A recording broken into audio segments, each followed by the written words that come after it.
श्रोता प्रेमियों, मैं राम सागर शास्त्री आप लोगों के समक्ष रखने जा रहा हूं बोधि वृक्ष का रहस्य। देखिए, भगवान कृष्ण ने गीता में अर्जुन से कहा है कि हे अर्जुन, वृक्षों में मैं पीपल हूं। इसलिए पीपल को भगवान कृष्ण का स्वरूप माना गया है, जिसके दर्शन मात्र से हृदय को शांति मिलती है, पाप नष्ट हो जाते हैं, लक्ष्मी आने लगती है और परिक्रमा करने से आयु लंबी होती है। पद्म पुराण के अनुसार पीपल में सर्व तीर्थों का निवास माना जाता है। इसीलिए हिंदू जन मुंडन आदि संस्कार पीपल वृक्ष के नीचे करते हैं। वैशाख के महीने में पीपल को प्रतिदिन पानी देना बहुत ही शुभ माना गया है। कहा गया है, जो व्यक्ति इस वृक्ष को चुल्लू भर पानी देता है वह करोड़ों पापों से मुक्त होकर स्वर्ग को जाता है। पीपल को सामान्य भाषा में बोधि वृक्ष कहा गया है, क्योंकि भगवान बुद्ध को इसी वृक्ष के नीचे बोध हुआ था। गया के उस बोधि वृक्ष की एक शाखा लंका भेजने की प्रार्थना लंका के सम्राट विश्वदेवा नाम प्रियतिष्य ने सम्राट अशोक से की थी। अशोक ने इस पवित्र वृक्ष की एक शाखा अपने पुत्र महेंद्र और पुत्री संघमित्रा के साथ भेजी थी। यह वृक्ष संसार के प्राचीनतम वृक्षों में एक है। लंका में इसे बोटरी कहा जाता है। इसे सिगरेट फिग भी कहा जाता है। इसे रोपने में सारी मनोकामनाएं पूर्ण होती हैं और इसकी एक भी शाखा काटने वाला करोड़ों ब्रह्म हत्याओं का भागीदार माना जाता है। आयुर्वेद में पीपल के पत्तों का बहुत बड़ा महत्व है। इसकी छाया शीतल होती है। भगवान कृष्ण ने अर्जुन से कहा कि हे अर्जुन, ऊर्ध्वमूल मध्य शाख मस्वस्थम प्रायुख्यम छंदासि यस्य पर्णानि यस्तम वेदस वेदवित्।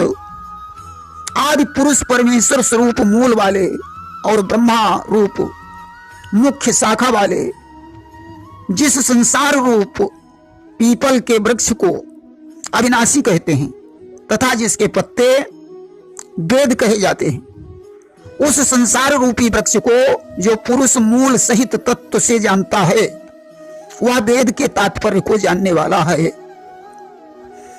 वहीं पीपल वृक्ष से जुड़ी हुई ब्रह्मांड पुराण में एक कथा आती है। ब्रह्मा जी ने 10 मानस पुत्रों को जन्म दिया, जिनमें एक अथर्वा ऋषि थे, जिन्हें अथर्व वेद का प्रणेता माना जाता है। जल में बिना किसी अरण्य मंथन से अग्नि का प्रादुर्भाव करने वाले महर्षि अथर्वा का विवाह कर्दम ऋषि की पुत्री शांता से हुआ था।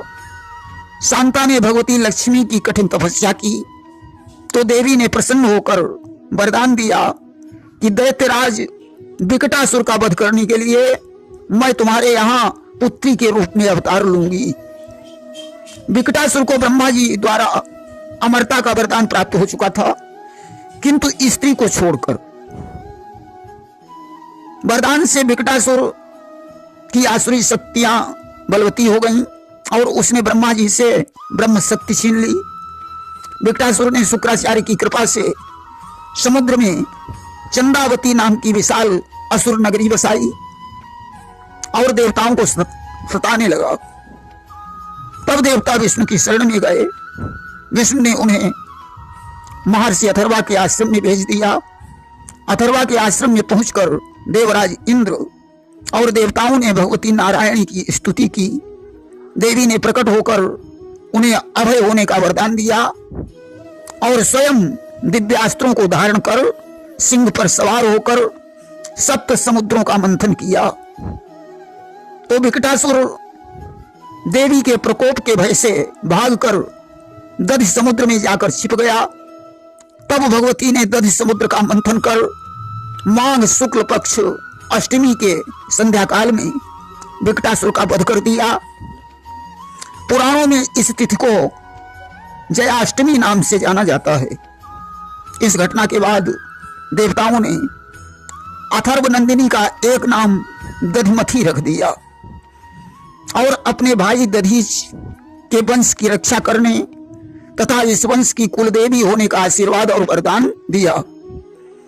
कालांतर में जब देवता वृत्तासुर से परेशान हो गए तो भगवान विष्णु ने उन्हें अस्थियां मांगने के लिए दधीच ऋषि के पास भेजा। महर्षि दधीच ने लोक कल्याण की भावना से अपनी अस्थियां सहर्ष प्रदान कर दी। तो दधीच की पत्नी गभस्तिनी, जिसे वेदवती के नाम से भी जाना जाता है, उसने सती होने का विचार किया, क्योंकि वेदवती उस समय गर्भवती थी। इसलिए अग्निदेव सहित अन्य देवता प्रकट हो गए और उन्होंने वेदवती से कहा, तुम्हारा गर्भस्थ शिशु रुद्रावतार है, अतः तुम सती नहीं हो सकती हो। इस पर वेदवती ने अपने गर्भ को शल्य क्रिया द्वारा निकालकर दधीच द्वारा लगाए हुए पीपल वृक्ष को सौंपते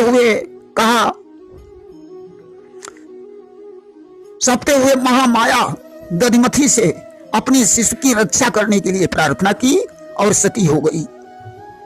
देवी दधिमथी के सानिध्य में पीपल वृक्ष के नीचे पलने के कारण महर्षि दधीच के पुत्र का नाम पिपलाद पड़ गया। पिपलाद आगे चलकर तपोनिष्ठ महर्षि बने। जब ये कुछ बड़े हुए तो इन्हें पता चला कि हमारे पिता की मृत्यु का कारण देवता रहे, इसलिए उन्होंने शंकर जी की घनघोर तपस्या की। शिव ने प्रकट होकर पिपलाद से वरदान मांगने को कहा। पिपलाद ने कहा, प्रभु अपना तीसरा नेत्र खोलकर समस्त देवताओं को भस्म कर डालो। शिव ने ज्यों तीसरा नेत्र खोला, आग की लपटें निकलने लगी और उस ज्वाला में पिपलाद स्वयं जलने लगे। अब तो वे शंकर जी की शरण में पहुंचे और बोले, प्रभु मेरी रक्षा करो। भगवान शंकर ने कहा, सभी प्राणियों के शरीर में देवताओं का वास है, इसलिए इस विचार को बदलकर भगवान की तपस्या करो। अब पिपलाद ने देवताओं से कहा, जैसा व्यवहार तुमने हमारे पिता के साथ किया, ऐसा तुम्हें नहीं करना चाहिए था। देवताओं ने कहा, इसमें हम लोगों का कोई दोष नहीं है, यह जो भी हुआ है शनिदेव की मर्जी से हुआ है। पिपलाद ने कहा, तो मैं शनिमंडल को ही उखाड़ कर फेंक दूंगा। शनिदेव ने पिपलाद से क्षमा मांगी। पिपलाद ने उन्हें अपनी शरण में ले लिया। शनिदेव ने वरदान दिया, जो पीपल वृक्ष के नीचे शनिवार को दीपक जलाएगा वह हमारी पीड़ा से मुक्त हो जाएगा। इस तरीके से पीपल 24 घंटे ऑक्सीजन देने वाला पवित्र वृक्ष है। इसमें ब्रह्मदेव का निवास माना जाता है। रुद्रावतारी पिपलाद इसी की छाया में बड़े हुए। जहां भगवती दधिमथी उनकी रक्षा करती रही। इस वृक्ष का अधिक से अधिक संख्या में रोपण किया जाना चाहिए। देखिए, तमामों प्रकार से तपस्या करने के बाद पिपलाद का विवाह चक्रवर्ती सम्राट अनरण्य की पुत्री पद्मा के साथ हुआ, जिससे सांडिल्य आदि 12 पुत्रों का जन्म हुआ और उन 12 ऋषियों से 144 ऋषियों की उत्पत्ति हुई, जिन्होंने महर्षि वशिष्ठ की आज्ञा से राजा मानधाता का दधिमथी यज्ञ करवाया। माघ शुक्ल सप्तमी को पूर्णाहुति के दिन महामाया दधिमथी ने प्रकट होकर दर्शन दिए और मानधाता को मंदिर निर्माण करने का आदेश दिया। कपाल पीठ पर बने इस मंदिर में ब्रह्मा और शिव आदि देवता आज भी दधिमथी देवी की उपासना करते हैं। अज्ञातवास के समय पांडवगण कपाल पीठ के दर्शन करते हुए पुष्कर को गए थे। प्रेम से बोलिए वृंदावन बिहारी लाल की जय।